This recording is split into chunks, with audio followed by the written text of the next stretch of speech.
ইয়া বানি আদম কদ আনজালনা আলাইকুম লিবাসাই ওয়ারি সাওআতিকুম ওয়ারিশা ওয়া লিবাসুত তাকওয়া যালিকা খায়র।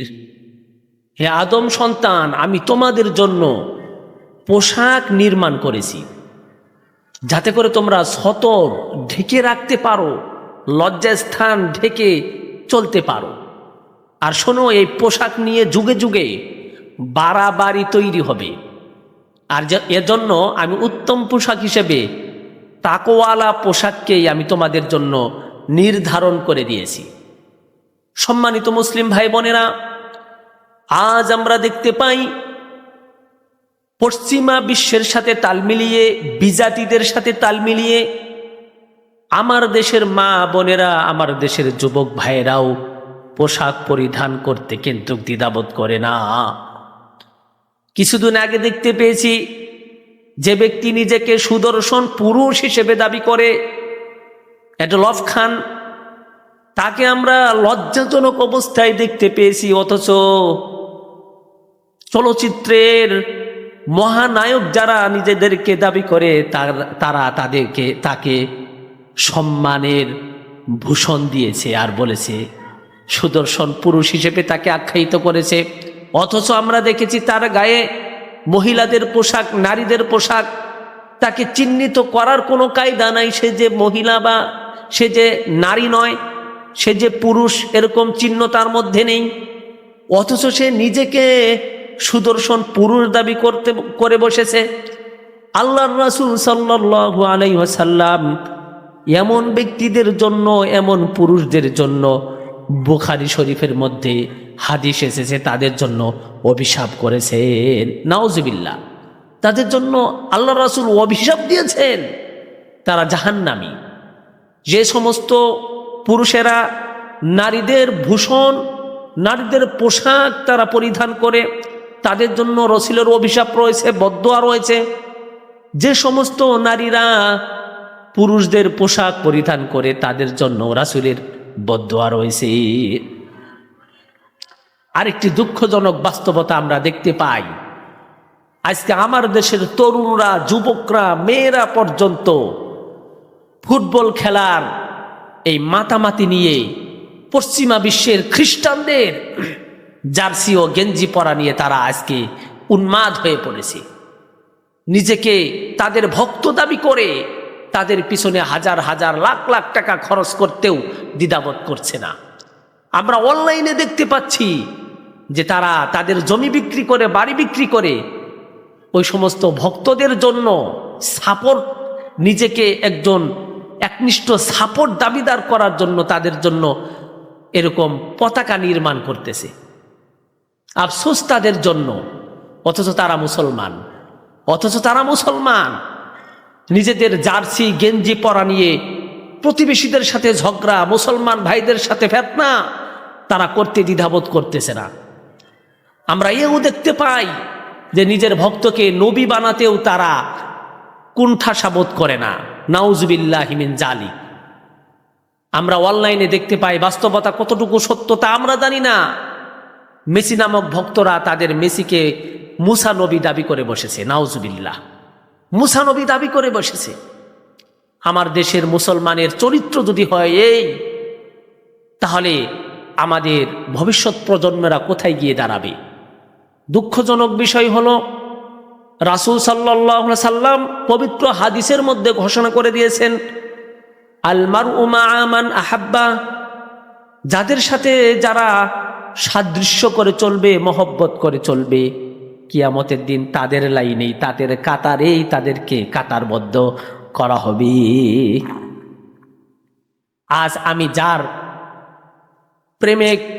প্রেমে পড়ে, আমি যার মহব্বতের দাবি করে, যার গেঞ্জি, যার বেশভূষা, যার ট্যাটু আমার শরীরে আঁকতেছি, হারাম কাজ করে বেড়াচ্ছি, অথচ ওই ব্যক্তি কিন্তু আমাকে চিনে না, আমাকে দেখে না,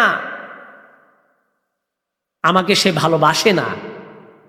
অথচ তার অন্ধভক্ত হয়ে আমি বাংলাদেশের মধ্যে অন্যজনের সাথে ফিতনা করে বেড়াচ্ছি। রাতকে কাভার করে খেলা দেখতেছি, তাদেরকে একটু ইসলামের বাণী শোনাতে চাই। আল্লাহর রাসূলের রঙে রঙিন আমরা হই না, আল্লাহর রঙে আমরা রঙিন হই না।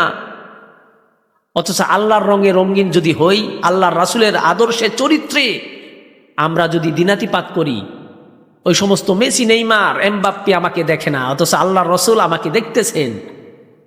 আমি তার সুন্নত, তার বেশভূষা, তার মহব্বতে যদি দাঁড়িয়ে রাখি, তিনি আমাকে দেখেন, আমার জন্য রহমতের দোয়া করেন। তিনার পোশাক হিসেবে যদি আমি পাঞ্জাবি আমার এবং টুপি পরিধান করি, আল্লাহর রাসূল দেখেন, আল্লাহ দেখেন, এবং আমাকে অবশ্যই এর বিনিময় দান করবেন।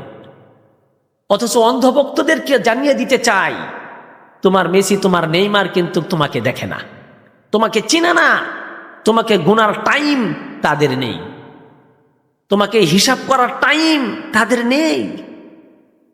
অথচ ওই সমস্ত ব্যক্তিদের জন্য অন্ধভক্ত হয়ে খ্রিস্টানদের পদচারণা করে, খ্রিস্টানদের মহব্বতের দাবিদার হয়ে নিজের ইমানকে ধ্বংস করে আমি আপনি মুসলমান, ওই সমস্ত বিজাতিদের অনুসরণ থেকে আমাকে আপনাকে এরকম বাঁচতে হবে, তাদের কালচার থেকে আমাকে আপনাকে পরিহার করে আসতে হবে। তাদের কালচার থেকে বাঁচতে হলে অন্যতম আল্লাহ তাআলার এক বিধান, যে বিধানের কথা সূরাতুল আরাফের ২৬ নম্বর আয়াতের মধ্যে আল্লাহ তাআলা বলেই দিয়েছেন, তা হলো পোশাক। এই পোশাক উত্তম পোশাক পরিধান করতে হবে। এই পোশাক নিয়ে বাড়াবাড়ি করা যাবে না, ছাড়াছাড়ি করা যাবে না। লিবাসুত তাকওয়া যালিকা খায়র, তাকওয়ালা পোশাক পরিধান করতে হবে, কারণ আমরা হলাম মুসলিম। প্রিয় মুসলিম ভাই বোনেরা, এখন প্রশ্ন থাকতে পারে, তাকওয়াবান পোশাক আমরা কোথায় গেলে পাবো? কার চরিত্র থেকে এই পোশাক আমরা গ্রহণ করব? মহান আল্লাহ রব্বুল আলামিন কিন্তু বলেই দিয়েছেন কোথা থেকে আমরা এই পোশাককে নির্ণয় করব, বাছাই করে নিব।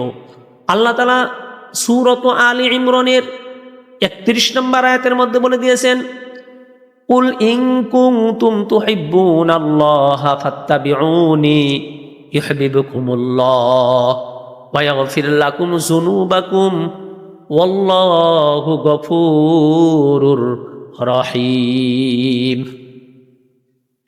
হে নবী, আপনি বলে দিন, যারা দাবি করে আমি মাওলা পাককে তারা ভালোবাসে, আমি আল্লাহ তাআলাকে ভালোবাসার পূর্বে যেন তারা আপনাকে ভালোবাসে। তারা যদি আপনাকে ভালোবাসে, এর প্রমাণ যদি আমি তাদের মধ্যে পাই, তাদের জীবন আদর্শের মধ্যে পাই, আমি তাদেরকে ভালোবাসবো এবং তাদেরকে ক্ষমা করে দিব। সুবহানাল্লাহ। আমি তাদেরকে ভালোবাসবো এবং তাদেরকে ক্ষমা করে দিব। মুমিনের চরিত্র হবে এমন। সূরাতুল আহজাবের ৬ নম্বর আয়াতের মধ্যে আল্লাহ তাআলা বলে দিয়েছেন, আন-নাবিয়্যু আউলা বিল মুমিনিনা আনফুসাহুম ওয়া আজওয়াজুহু উম্মাহাতুহুম ওয়া উলুল আরহামি বা'দুকুম আউলা বিবা'দিন ফি কিতাবিল্লাহ। মুমিন তাদের চেয়ে নবী আলাইহিস সালাতু ওয়াস সালামকে বেশি ভালোবাসবে।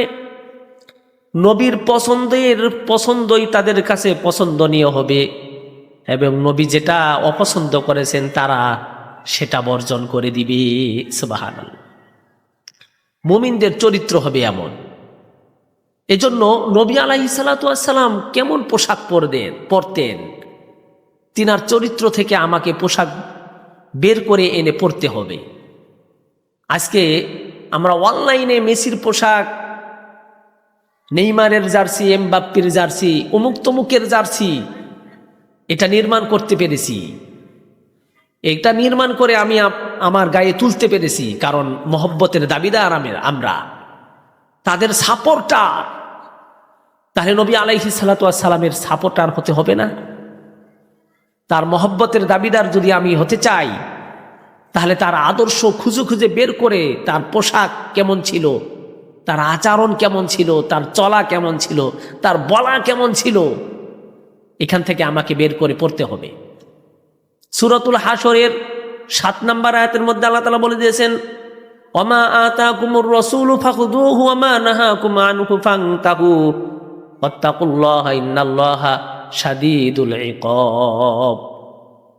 তিনি যা নিষেধ করেছেন মুমিনেরা তা বর্জন করবে এবং তিনি যা আদেশ করেছেন মুমিনেরা তা গ্রহণ করে নিবে। এটাই হলো উত্তম মুমিনদের, রাসূলের উম্মতিদের কাজ।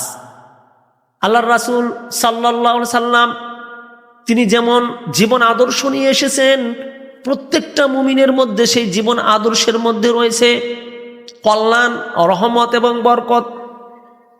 আল্লাহ তাআলা সূরাতুল আহজাবের 21 নম্বর আয়াতের মধ্যে বলে দিয়েছেন, লাকাদ কানা লাকুম ফি রাসূলিল্লাহি উসওয়াতুন হাসানাতুল লিমান কানা ইয়ারজুল্লাহা ওয়াল ইয়াউমাল আখির ওয়া যাকারাল্লাহা কাসীরা। নিশ্চয়ই রাসূল আকরাম সাল্লাল্লাহু আলাইহি সাল্লামের আদর্শের মধ্যে রয়েছে উত্তম আদর্শ, উত্তম চরিত্র, আর এটা আমাদেরকে গ্রহণ করতে বলেছেন। যুগে যুগে যত পরিবর্তন আসবে, রাসূলের সুন্নতকে এরকম দুর্বল ভাবার কোনো কারণ নাই, দুর্বল ভাবার কোনো কারণ নাই। প্রযুক্তি যত বাড়ছে, রাসূলের বলা করা সুন্নতগুলো ডাক্তার, বড় বড় জ্ঞানীরা সেটা মানতে বাধ্য হচ্ছে।